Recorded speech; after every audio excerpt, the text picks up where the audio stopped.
सुप्रभातम बच्चों, मैं अर्चना गुप्ता आज आपके समक्ष पुनः उपस्थित हूँ। संस्कृत दीपिका का पाठ 12 जिसका नाम है सुभाषितानी यानी सुंदर वचन, जिसको सूक्तियाँ भी कहते हैं। तो आज हम इसी पाठ को पढ़ते हैं।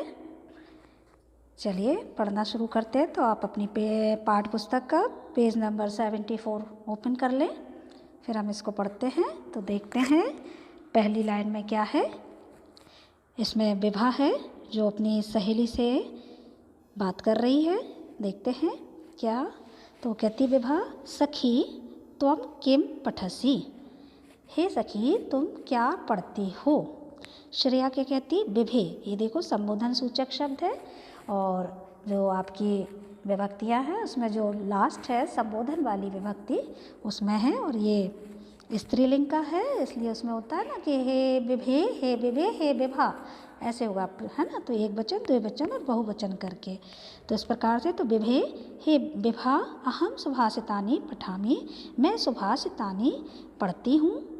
और विभा कहती है सुभाषितम किम भवति, सुभाषितम क्या होता है। और श्रेया फिर कहती है सुष्ठ भाषितम यानी सुंदर वचन, वचनम अर्थात सुंदर वचनम इति सुभाषितानि, सुंदर वचनम अर्थात सुंदर वचन अर्थात सुभाषितम यानी सूक्तियाँ होती हैं। विभा सुभाषितानां किम उपयोगिता भवति, सूक्तियों की क्या उपयोगिता होती है। श्रेया कहती है किम त्वम ना जानसी, क्या तुम नहीं जानते हो। अस्माकं हमारा, हम आचार्य वदति हमारे आचार्य बताते हैं, यत् कि संस्कृत भाषायां सुभाषितानां विशालः भंडारः अस्ति। संस्कृत की यत् माने कि संस्कृत भाषायां, संस्कृत भाषा में सुभाषितानां सूक्तियों का विशाल बहुत बड़ा भंडार अस्ति यानी कोश है। वो व्यवहारिक जीवने यानी को सप्तमी विभक्ति का प्रयोग है ना, व्यवहारिक जीवन में तेषां बहु उपयोगिता भवति, उनकी बहुत उपयोगिता होती है। ते अस्माकं पथ प्रदर्शका सन्ति, वे हमारी पथ प्रदर्शक मार्गदर्शक हैं। सन्ति माने है। विभा अस्माकं पाठ पुस्तके अपि कानिचित् सुवचनानि सन्ति, कि अस्माकं माने हमारी पाठ्य पुस्तक में अपि माने भी कुछ, कानिचित माने कुछ, सुवचनानि यानी सुंदर वचन, संति माने हैं, आगच्छ माने आओ, पठावा माने पढ़ें। तो पहला सुंदर वचन क्या है सु देखते हैं। अब अलसस्य कुतो विद्या, अविधस्य कुतो धनम, अधनस्य कुतो मित्रम, अमित्रस्य कुतः सुखम। इसका मतलब क्या है। अलसस माने आलसी को, और ये हम अन्वय से देखते हैं तो अर्थ सीधा सीधा हो जाएगा। आलसी को, विद्या कुतः माने कहाँ, अस्ति माने है, तो आलसियों को विद्या कहाँ है। और अवधस्य यानी विद्या के बिना, धनम कुतः धन माने पैसा, धन कहाँ मिलता है। और अधनस्य मित्रम कुतः, और अधनस्य में धन के बिना, और मित्रः कुतः मित्र कहाँ है, अस्ति दिया है। और अमित्रस्य च सुखम कुतः अस्ति, और मित्र के बिना सुख कहाँ है। अर्थात आलसी मनुष्य को विद्या नहीं मिलती, और विद्या के बिना मनुष्य को धन नहीं मिलता, और धन के बिना मनुष्य के मित्र नहीं मिलते हैं, और मित्र के बिना जो है सुख नहीं मिलता है। तो अगला श्लोक हम पढ़ते हैं आगे। दूसरे श्लोक में क्या बताया गया है कि यह है रूप यौवन संपन्नः विशाल कुल संभवा, विद्याहीना ना शोभन्ते निर्गंधः इव किंशुकः। इसका मतलब क्या है कि इसमें भी हम ये देखते हैं अन्वय से, रूप यौवन संपन्नः यानी जो रूप और यौवन यानी यौवन से संपन्न, वो विशाल कुल संभवा विशाल कुल में उत्पन्न, विद्याहीन जो विद्याहीन मनुष्य हैं, निर्गंधा किम सुखः इव ना शोभन्ते, वे उसी प्रकार से शोभायमान नहीं होते हैं जैसे किन सुखः, किन सुख का फूल शोभायमान नहीं होता है। तो समझ में आया बच्चों कि जो है कि रूप यौवन से संपन्न और विशाल कुल संभव है।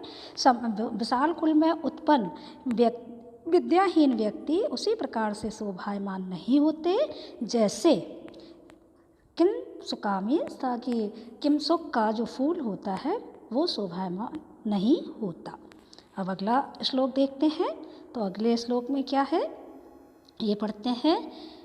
यस्य ना अस्ति, जब हम इसकी संधि विच्छेद करेंगे तो ना धन अस्ति बनेगा। क्या बनेगा? ये ना धन अस्ति, ये देखो ये इसकी संधि विच्छेद होगी, ना अस्ति। अब ये देखते हैं तो यस्य ना अस्ति स्वयं प्रज्ञा शास्त्रम तस्य करोति किम लोचनाभ्यां विहीनस्य दर्पणः किम करिष्यति। ठीक है, तो इसका हम देखते हैं अन्वय से अर्थ इसका देखते हैं। यस माने जिसका, स्वयं प्रज्ञा, स्वयं प्रज्ञा का मतलब क्या होता है? आत्मनिर्णय ज्ञान। ना अस्ति जिसके पास आत्मनिर्णय ज्ञान नहीं, ना माने नहीं, अस्ति माने है, तस्य उसका शास्त्रम किम करोति, शास्त्र उसका क्या कर सकते हैं। लोचनाभ्याम विहीनस्य दर्पणा किम करिष्यति, कि आँखों के बिना, आँखों से हीन व्यक्ति का या हीन व्यक्ति का दर्पण माने होता है शीशा, किम माने क्या, करिष्यति माने करेगा। तो आँखों से हीन व्यक्ति का दर्पण क्या करेगा, शीशा क्या करेगा। ठीक है, तो बच्चों ये समझ में आ गया। आगे पढ़ते हैं क्या है। पुस्तकेषु या विद्या पर हस्तगतं च यत् धनं कारकाले समुत्पन्ने ना सा विद्या ना तद धनम।